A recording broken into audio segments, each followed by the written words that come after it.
아버지 하나님 감사합니다. 열흘 동안 참된 마음으로 우리의 정성을 들이며 주께 더 가까이 나올 수 있도록 하나님 우리 한 사람 한 사람을 붙들어 주시고 오늘도 주와 함께하게 하여 주심을 감사합니다. 하나님 우리에게 주신 이 은혜 여기서 끝내지 말게 하시고 더 가까이 날마다 주께 나아갈 수 있도록 오늘도 말씀으로 깨우치시고 우리를 붙드시고 함께하여 주시옵소서. 예수님 이름으로 기도합니다. 아멘. 오늘 우리에게 주시는 하나님 말씀은 출애굽기 12장 37절부터 51절의 말씀입니다.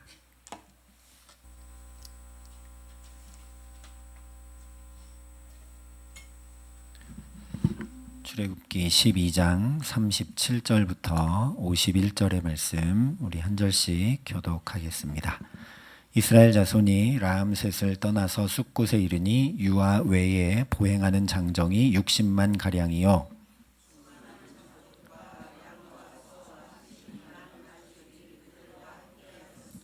그들이 애굽으로부터 가지고 나온 발교되지 못한 반죽으로 무교병을 구웠으니 이는 그들이 애굽에서 쫓겨남으로 지체할 수 없었음이며 아무 양식도 준비하지 못하였음이었더라.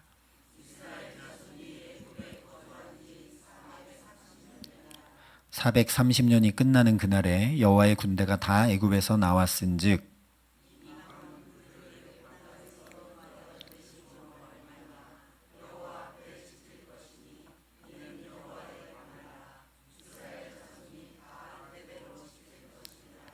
여호와께서 모세와 아론에게 이르시되 유월절 규례는 이러하니라. 이방 사람은 먹지 못할 것이나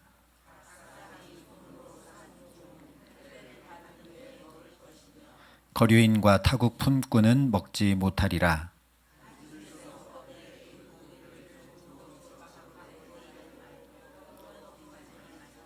이스라엘 회중이 다 이것을 지킬지니라.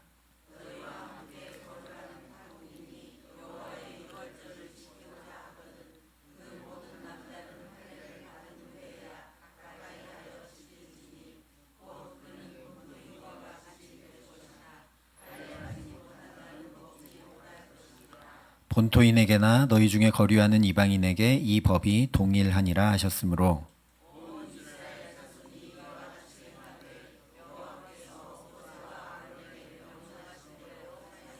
함께 읽겠습니다. 바로 그날에 여호와께서 이스라엘 자손을 그 무리대로 애굽 땅에서 인도하여 내셨더라. 아멘. 우리 서로 인사할까요? 덕분입니다. 함께 인사하겠습니다. 저도 여러분께 감사합니다.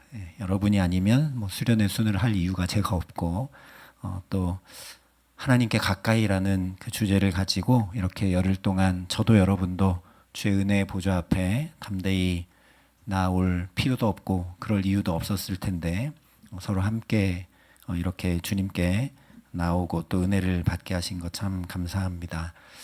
하나님께 가까이 나아간다는 것 구체적으로 어떤 것인지 우리 열흘 동안 쭉 살펴보고 있습니다.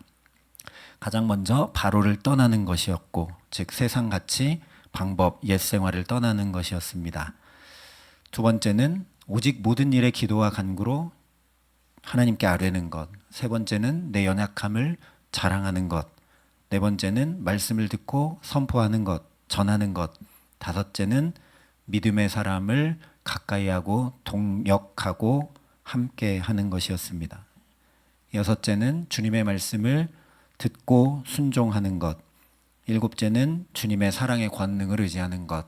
여덟째는 거룩히 구별하는 것. 아홉째는 반복하고 또 반복하는 것이었습니다. 말씀드리니까 다 생각은 나시죠? 근데 잘 기억은 저도 다 말하라고 하면 기억하기 어려울 것 같은데 그런데 우리가 머리로는 기억하지 못하는지 몰라도 사실 다 행하고 있는 것들 아닙니까? 다 지금 이렇게 하고 있습니다. 그런데 아무리 우리가 이렇게 한다고 해도 즉 하나님께 가까이 나아가기 위해 우리가 열심으로 성심으로 최선을 다해서 이렇게 다 행한다고 해도 하나님께서 우리를 하나님 곁으로 가까이 붙들어 이끌어 주시지 않으면 사실 아무 소용이 없습니다. 내가 아무리 열심히 나가도. 어떤 사람과 내가 가까워지고 친밀해지려고 대화도 나누고 시간도 쏟고 돈도 쓰고 솔직하게 내 연약함도 내보이고 또 다른 관계들과는 다르게 특별하게 구별해서 그 사람을 만나고 그 사람 말도 좀 따르고 이런 것들을 한두 번이 아니라 여러 차례 아무리 반복한다고 해도 그 사람이 내게 마음 안 열어주면, 나를 가까이 대해주지 않으면 결코 가까워질래야 가까워질 수 없다라는 거죠. 물론 함께 살펴본 것처럼 출애굽의 이 과정들은 우리가 하나님께 더 가까이 나아가는 구체적인 모습들입니다. 여러 이적들을 통해 심지어 바로도 하나님을 더 알게 되기 때문이죠. 하지만 사실 그 이적들도 모두 다 이스라엘이 하나님께 가까이 나갈 수 있도록 하나님이 친히 다가와 주신 역사들입니다. 하나님이 이적을 그렇게 해주시지 않았으면 어떻게 우리가 하나님께 가까이 나아가느냐라는 거죠. 그러니까 결론적으로 하나님이 우리 가까이 해주시지 않으면 우리 중 누구도 하나님께 가까이 나갈 수 있는 사람은 아무도 없습니다.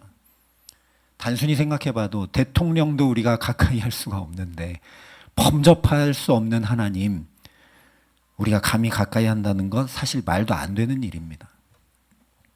그래서 출애굽의 결론을 오늘 51절에 이렇게 말씀을 합니다. 바로 그날에 여호와께서 이스라엘 자손을 그 무리대로 애굽 땅에서 인도하여 내셨더라. 이스라엘 백성들이 모세와 아론이 노력하고 애쓰고 힘써서 하나님께 가까이 가고 그래서 하나님 구원해 주시는 그 출애굽을 얻게 된 것이 아니라는 겁니다. 오직 하나님께서 인도해 내셨기 때문에 구원받은 거라는 거죠. 너무 당연한 거라 아멘을 안 하시는데 하나님이 인도해 내셨기 때문에 구원받은 겁니다. 다르게 표현해 보자면 바로가 드디어 내보내줬기 때문에 출애굽하게 된 게 아니라는 겁니다.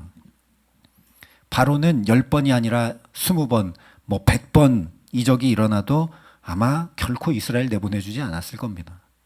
그러나 그런 바로의 손에서도 하나님께서 친히 인도해 내주셨기 때문에 이스라엘 백성들이 구원을 얻은 거죠. 그렇다면 하나님께서 어떻게 이스라엘을 인도해 내셨는가? 그것을 전해주고 있는 것이 바로 오늘 말씀입니다.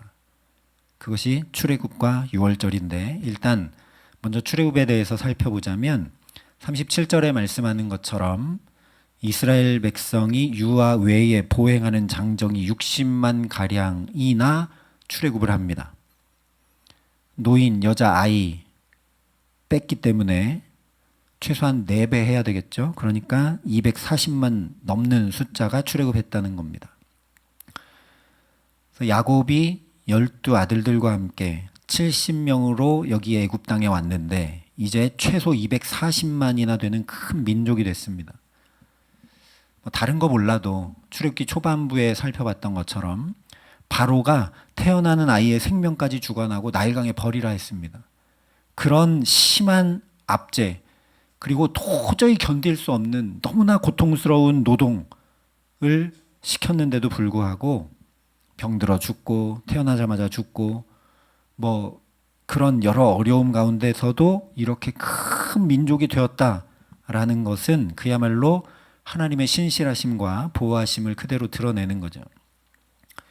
근데 40절 41절을 보면 더 큰 하나님의 사랑을 깨닫게 됩니다. 이스라엘 자손이 애굽에 거주한 지 430년이라고 말씀하기 때문입니다. 430년이 되었던 끝나는 그날에 애굽 땅에서 나왔다. 그러니까 이 말은 무슨 말입니까? 하나님께서 지난 430년 동안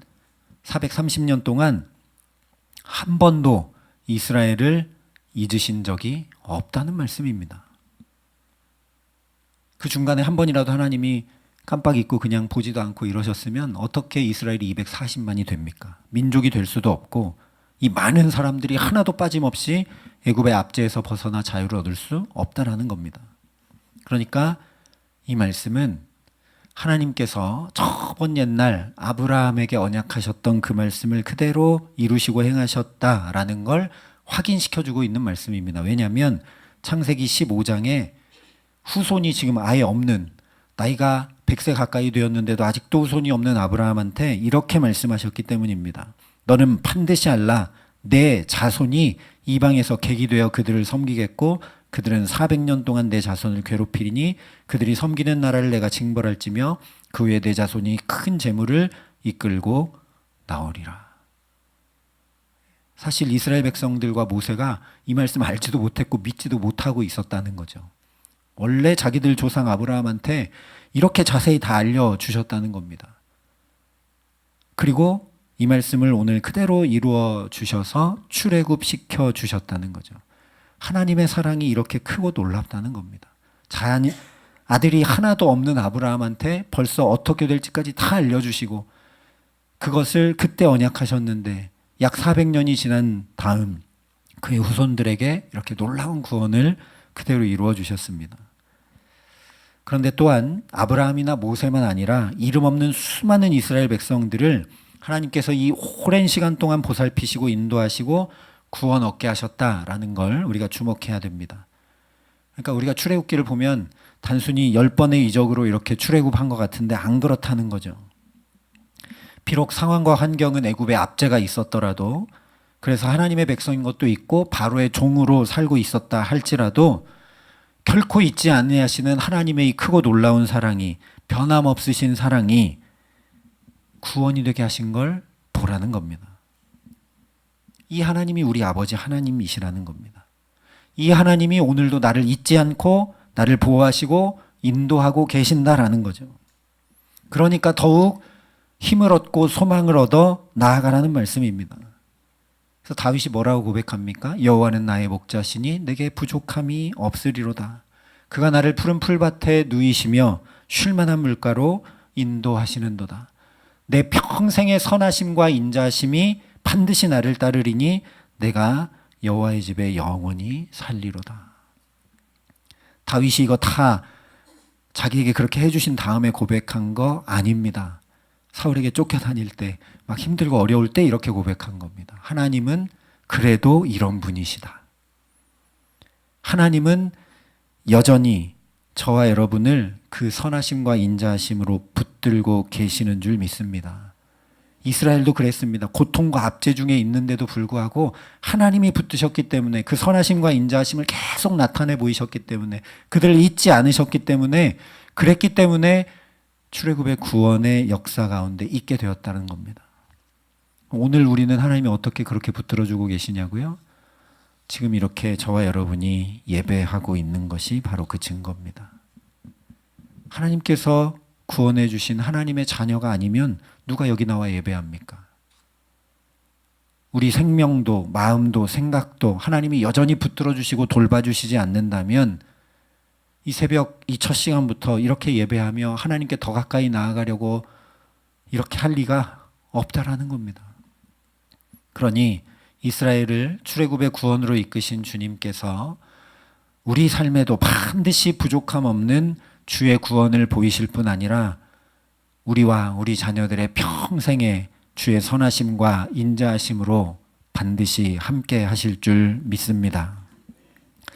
이어서 42절에 보면 6월절에 대해 이 밤은 그들을 애굽 땅에서 인도하여 내심으로 말미암아 여호와 앞에 지킬 것이니 여호와의 밤이라 이스라엘 자손이 다 대대로 지킬 것이니라 말씀하고 있습니다. 왜 이렇게 말씀해 주고 있냐면 이스라엘 자손들이 6월절을 제대로 못 지켰거든요.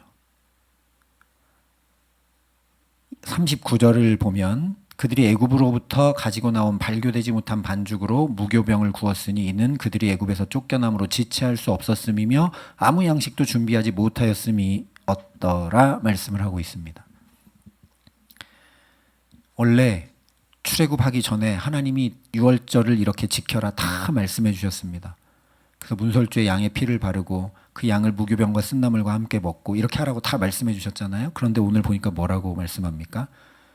쫓겨나느라 너무 바빠가지고 준비를 아무것도 못해서 그래서 상황과 환경에 쫓겨서 누룩을 못 넣고 그냥 떡을 먹었다. 이렇게 말씀해 주고 있습니다.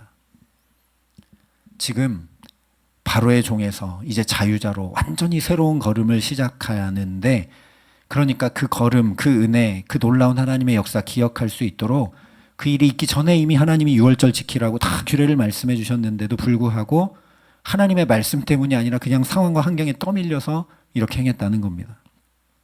그래서 하나님께서 또다시 유월절 규례를 말씀해 주고 계시는 겁니다.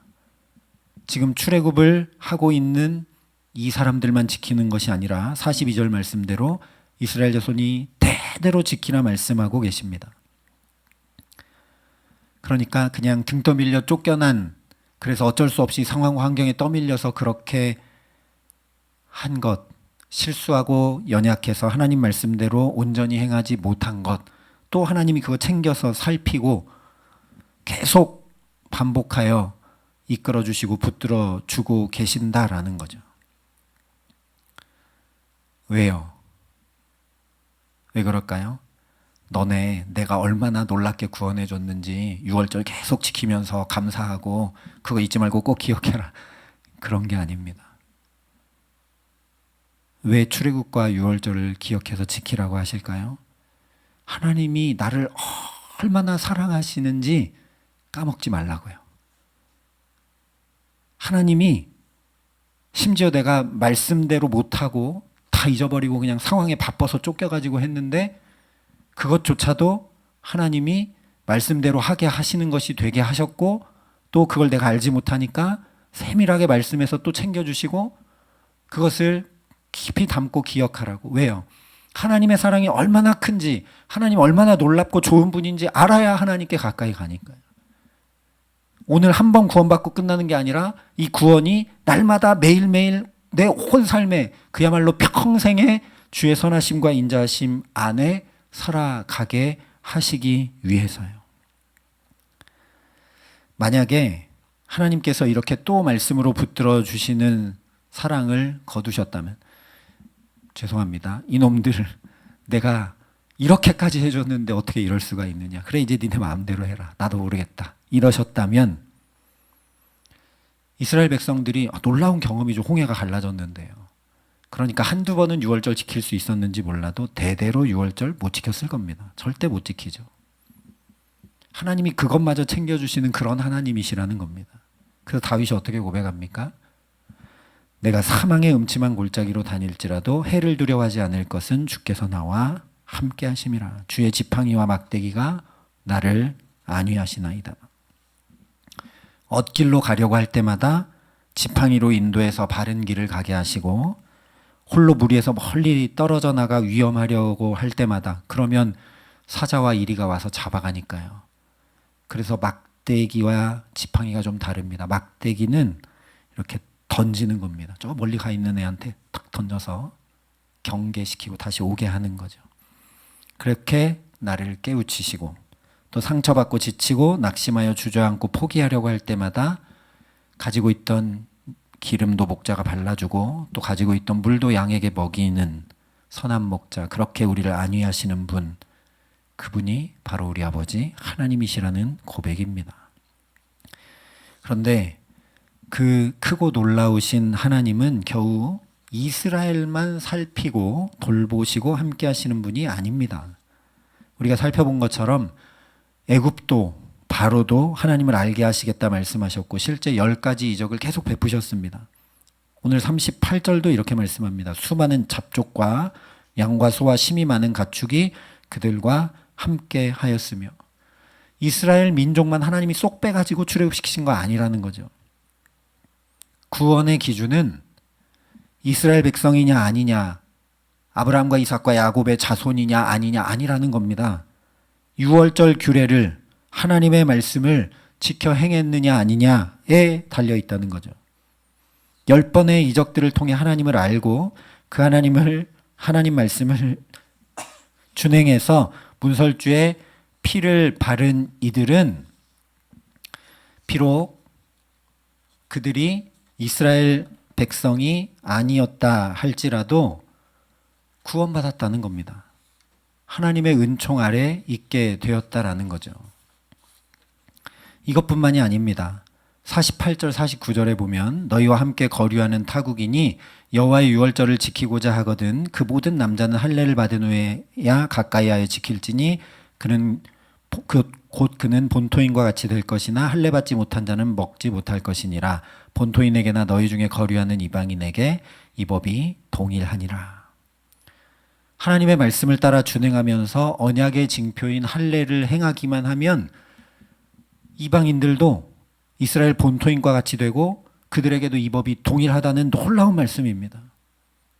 이스라엘 백성을 따라 함께 출애굽한 민족들도 이스라엘 백성하고 똑같이 언약 백성이 될 수 있도록 배려하시고 길을 가르쳐주고 계시는 사랑이라는 겁니다. 그래서 학자들이 연구한 바에 의하면 갈렙 아시죠? 여호수아와 함께 했던 갈렙이 원래 이방 잡족 중에 한 사람이었는데 나중에 유다 지파의 수장까지 됩니다. 근데 여러분, 이런 게 아니면 우리가 어떻게 예수 믿습니까? 복음이 우리에게도 환히 열려 있기 때문에 우리도 오늘도 하나님께 더 가까이 나아갈 수 있는 줄 믿습니다. 이 하나님의 사랑이 곧 출애굽이 되고 유월절이 됐다라는 걸 보라는 겁니다. 하나님의 사랑이 변함없고 신실하시고 이스라엘 민족만 아니라 온 세대와 민족에게 크고 놀라우신 사랑을 베푸시는 그 하나님 때문에 구원의 역사가 일어났다는 겁니다. 그래서 오늘 51절이 이렇게 결론 맺는다는 겁니다. 바로 그날에 여호와께서 이스라엘 자손을 그 무리대로 애굽 땅에서 인도하여 내셨더라. 그 무리대로 인도하여 냈다. 목자가 양을 이끌고 나가는 모습이죠. 그러니까 하나님께 가까이 나가는 마지막 10번째 모습은 바로 우리를 고통과 불안과 낭만과 좌절에서 인도해 내시는 그 선한 목자 되신 주님을 잘 따라가는 양으로 사는 겁니다. 서두에 말씀드린 대로 아무리 하나님께서 그 신실하고 변함없는 큰 사랑으로 인도해 내셔도 이스라엘이 그 인도를 따라 애굽에서 나가지 않으면, 유월절 안 지키면 아무 소용 없는 겁니다. 주님의 양으로 살면 됩니다. 뭐 여러 가지 우리 수련회 순 기간 동안 나눴죠. 예. 그걸 한마디로 하면 주님의 양으로 사는 겁니다. 예수님께서 양은 내 음성을 들으며 나는 그들을 알며 그들은 나를 따르느니라 말씀해 주셨습니다. 주님의 말씀을 듣고 주님 알기를 힘쓰고 주님 모습 닮아가고 따라가는 것, 그것이 주님의 양으로 사는 겁니다. 주님의 양으로 살면, 다시 얘기하면 바로의 종으로 살지 않고 주님의 양으로 살면 자연히 바로를 떠날 수밖에 없습니다. 주님의 양으로 살면 내 연약함도 다 목자 되신 주님께 의탁하게 되지, 내가 노력하고 이 무거운 짐, 노역 어떻게 감당할까 하고 또 안 되니까 바로에게 찾아가서 해결해 보려고 하고 그렇게 안 합니다. 내가 주님의 양인 줄 알면 그냥 목자 되신 주님 음성 따라 순종하며 갈 수밖에 없다라는 거죠. 그러면 결국 그냥 애굽을 벗어나는 정도가 아니라 계속해서 주의 은총 입어 살게 됩니다. 그러니까 다시 얘기하면 내가 주님 가까이 가려고 힘쓰고 애쓰지 못해도, 심지어 내가 엇나가고 제 갈 길로 간다 할지라도 또 인도하시고 또 돌보시고 또 붙드시고 또 지키셔서, 왜요? 내가 주님의 양이니까요. 그러니까 주님이 돌보실 거 아닙니까? 주님이 인도하실 것 아닙니까? 어디로요? 푸른 초장 맑은 물가로요. 아예 주님 곁에 있게 하십니다. 다른 어떤 존재가 아니라 내가 주님의 양이니까요. 그 주님께서 나는 선한 목자라 나는 양을 위하여 목숨을 버리노라 말씀하셨고, 실제 십자가에서 생명을 다 쏟아 부어 주셨습니다. 그래서 이 수련회 순을 마치면서 우리가 한 가지 꼭 기억하고 살아야 될 거 뭐냐? 내가 그런 존재라는 겁니다. 좀 심하게 얘기하면 우리가 주님께 가까이 갈 필요가 없습니다. 양과 목자로 비유했지만 사실 그것이 나타내는 건 우리가 주님의 자녀라는 거죠. 목숨까지 내어주실 만큼 사랑하는 주님의 자녀라는 겁니다. 근데 여러분, 저희 집 애들이 저한테 가까이 오려고 노력합니까? 친해지려고 노력합니까? 안 그렇습니다. 눈치 보면서 이것 좀 주세요 이렇게 합니까? 아니요. 당당하게 요구합니다. 그렇게 살라는 겁니다. 세상의 종으로 살지 말고 세상 방법 따라 살지 말고 하나님의 자녀답게 담대하게 살라는 겁니다. 그게 주님께 가까이 나아가는 이라고 표현하는 것도 이상할 만큼 그게 너무 당연하다는 겁니다. 그거 잊지 말고 살라는 겁니다. 그것이 출애굽과 유월절을 통해 우리에게 주시는 복음입니다. 부모님도 나를 위해 목숨을 기꺼이 버리지 못하는데 나를 위해 목숨까지 버리시는 주님께서 나를 주님의 양 삼으시고 돌보시고, 아니 주님의 자녀 삼으시고 나와 함께 하시는데 무엇이 두려울 것이고 무엇이 부족할 것이며 무엇이 문제 되겠느냐는 겁니다. 그러니 이보다 더 좋은 소망이 어디 있겠느냐는 겁니다. 아니 목사님, 그래도 저는 지금 문제가 많은데요. 힘든 거 많아요. 하나님 어디 계시는데요? 거꾸로 질문해 봅시다. 나는 주님의 자녀로 진짜 살고 있느냐는 겁니다. 저희 아들, 딸들이 저 혼자 막 걱정하면서 아빠가 안 도와주는데 뭐 이러고 있으면 뭐 방법 없는 거 아닙니까? 혹시 우리 그렇게 살고 있는 거 아니냐는 겁니다. 나는 주님의 자녀로 사는가? 정말 생명 버리시고 구원하신 주님의 자녀라는 은총, 특권, 믿음 가지고 살아가고 있느냐? 그러니까 오늘 우리가 할 것은 딱 한 가지뿐입니다. 하나님, 주님이 자녀 삼아 주셨는데도 나는 양처럼 미련하고 각기 제 갈 길로 갈 줄밖에 모릅니다. 주님, 내게 선한 목자 되어 주옵소서 간구하면 됩니다. 주님, 나를 오늘도 지팡이와 막대기로 안위해 주시고 한 번만, 어떤 문제만이 아니라 내 평생에 주님의 선하심과 인자하심으로 인도하여 주옵소서. 하나님, 내가 주님의 자녀라 하지 않으셨습니까? 그러니까 아무거나 구하라 하지 않으셨습니까? 그래서 내가 구합니다. 우리 그런 믿음 가지고 하나님께 구하며 하나님의 자녀된 특권을 누리며 살아갈 수 있기를 간절히 기도합니다. 아무리 10번의 이적이 나타나도 내가 주님의 인도하심을 따라가지 않으면 그 이적은 나하고는 아무 상관없습니다. 아무리 주님이 선한 목자라 해도 내가 주님 따라가지 않으면 아무 상관없습니다. 아무리 십자가에서 구원해 주시고 내가 주님의 자녀라고 해도 내가 오늘 주님의 자녀로 안 살면 그 구원해 주시는 그 신실하시고 놀라운 하나님의 사랑은 나랑 아무 상관없습니다. 그러면 나는 또 열심히 노력해서 주님께 가까이 가려고 해야 되는, 어쩌면 비참한 사람이 되고 만다는 겁니다. 믿음 가지고 주님의 자녀로 담대히 살아가는 저와 여러분 될 수 있기를 간절히 기도합니다. 그러면 바로 그날에 이스라엘 백성들도 10번 그랬는데 잘하지 못했는데 마지막 그날에 주님 인도하시니까 따라 나갔습니다. 바로의 군대가 뒤쫓아와도 또 따라 나갔습니다. 홍해가 막, 여러분 건너가실 수 있겠습니까? 저는 생각해 봅니다. 양쪽에 막 산처럼 물이 이렇게 쌓여 있고 여기에 길이 있는데, 물론 방법 없죠. 그 길로 가는 것밖에. 언제 물이 쏟아질지 모를 것 같은데 거기 갑니다. 가니까 하나님의 놀라운 구원을 얻게 되는 거죠. 경험하게 되는 겁니다.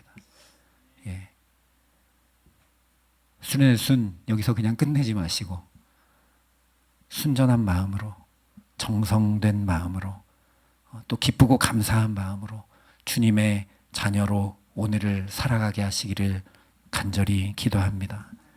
그렇게 주님의 양이 돼서 인도하심을 따라갔던 바로 그날에 이스라엘 백성들과 수많은 잡족들에게 출애굽의 놀라운 구원의 은총이 임해왔습니다. 하나님께서 그 오랜 세월 동안 세밀한 사랑으로 부족하고 연약함도 살피시며 친히 인도하심이 바로 그날에 이스라엘에게 구원이 된 것처럼 바로 오늘 나도 주님의 양으로 주님을 따르는 오늘, 아니 그 정도가 아니라 주님의 자녀된 특권을 가지고 살아가는 오늘, 그러니까 주님이 살펴주시고 주님이 책임져 주시고 주님이 공급해 주시고 주님이 채워주시고 주님이 치유해 주시고 친히 인도해 주시는 주님의 구원을 깊이 경험하고 누리는 복된 삶을 살아가는 우리 모두가 되게 하시기를 주님의 이름으로 간절히 축원합니다. 함께 기도하시겠습니다.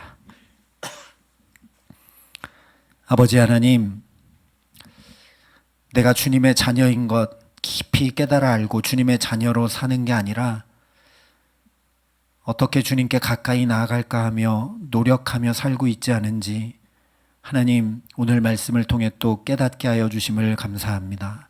나는 주님의 자녀입니다. 나는 주님의 피값 주고 산 자녀입니다. 하나님 그 자녀된 특권을 가지고 오늘 믿음으로 담대히 살아갈 수 있도록 우리에게 성령으로 역사하여 주시옵소서. 우리는 늘 주님의 자녀인 것 잊기 쉽습니다. 그래서 또 세상에서 이런저런 방법을 구하고 노력하고 힘쓰고 애쓰며 살아갑니다. 사탄은 그런 우리를 참소합니다. 그러고도 내가 주님의 자녀냐 하며 우리를 넘어뜨립니다. 하나님 그러니 성령으로 역사하여 주셔서 우리가 하나님의 자녀인 것을 증언해 주시고 증거해 주시고 확증해 주시는 은혜 덧입어 살아갈 수 있도록 우리에게 함께하여 주시옵소서. 내가 주님의 자녀이니 마땅히 간구하고 기도하여 주께 아뢰고 내가 주님의 자녀이니 마땅히 또 나를 가장 사랑하시고 내가 잘되고 복되기를 원하는 주님의 말씀 따라 살아갈 수 있도록 하나님 우리를 붙들어 주셔서 참으로 우리의 평생의 주의 선하심과 인자심이 따르는 복되고 복된 삶 주와 함께 살아감에 부족함 없도록 우리 모두에게 강복하여 주시옵소서. 이제는 주 예수 그리스도의 은혜와 하나님의 사랑과 성령님의 교통하심이 여기 머리 숙여 날마다 주의 자녀로 그 은혜와 그 특권과 그 능력과 그 사랑을 충만히 누리며 살아가기를 소원하고 결단하는 여기 모인 모든 주의 성도들과 사랑의 빛교회 모든 교우들과 이 나라 이 민족과 이 귀한 복음을 오늘도 세계 만방에 전하시는 선교사님들 가운데 이제로부터 영원토록 함께 하시기를 간절히 축원하옵나이다. 아멘.